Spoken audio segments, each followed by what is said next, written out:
అయితే 'జెర్సీ' టైమ్‌లో సార్. నానిని జూసారు. హ్మ్. అప్పుడున్న నానికి, ఇప్పుడున్న నానికి సార్. నిజంగా అస్తమించిన సూర్యుడికను, మిట్ట మధ్యాహ్నపు సూర్యుడికి ఉన్నంత తేడా ఉంది.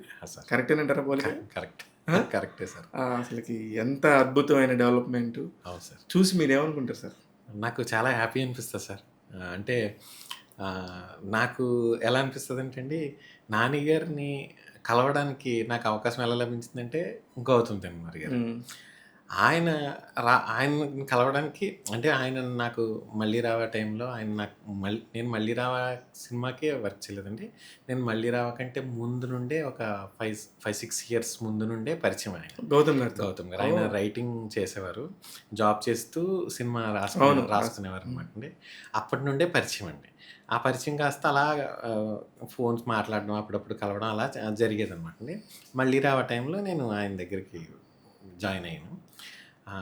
ఆయన 'మళ్ళీ రావా' ఆయనతో కలిసి చేశాను. ఆ సినిమా మేము సక్సెస్ అయిందండి. రాహుల్ గారు, అవును. గౌతమ్ గారు. చాలా మంచి సినిమా.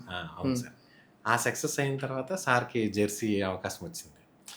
నాకేమనిపించిందంటే అండి, ఒకవేళ నేను గౌతమ్ గారిని కలవలేకపోతే 'జెర్సీ' లాంటి సినిమాకి నేను చీఫ్ అసోసియేట్ డైరెక్టర్‌గా వర్క్ చేయలేకపోయేవాడిని. కరెక్ట్.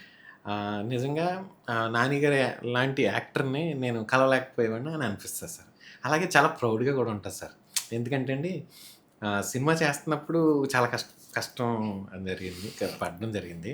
కానీ సినిమా అయిపోయి దానికి ఒక 2 నేషనల్ అవార్డులు వచ్చినప్పుడు నాకు చాలా ప్రౌడ్‌గా అనిపించింది సార్. అందులో నేను గూడా ఎక్కడో ఒకడ ఉన్నాను. అవును సార్. నా తడి గూడా ఉంది.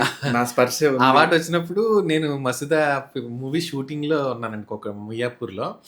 సార్ ఫోన్ చేసి "చూసావా?" అన్నారండి. నేను వెంటనే స్వీట్ షాప్‌కెళ్ళి ఒక స్వీట్స్ పట్టుకొని ఎళ్లి మా టీమ్‌లో అందరికి పంచిపెట్టి అవార్డ్ వచ్చిందని చెప్పేసి ఇది జరిగిందనమాట.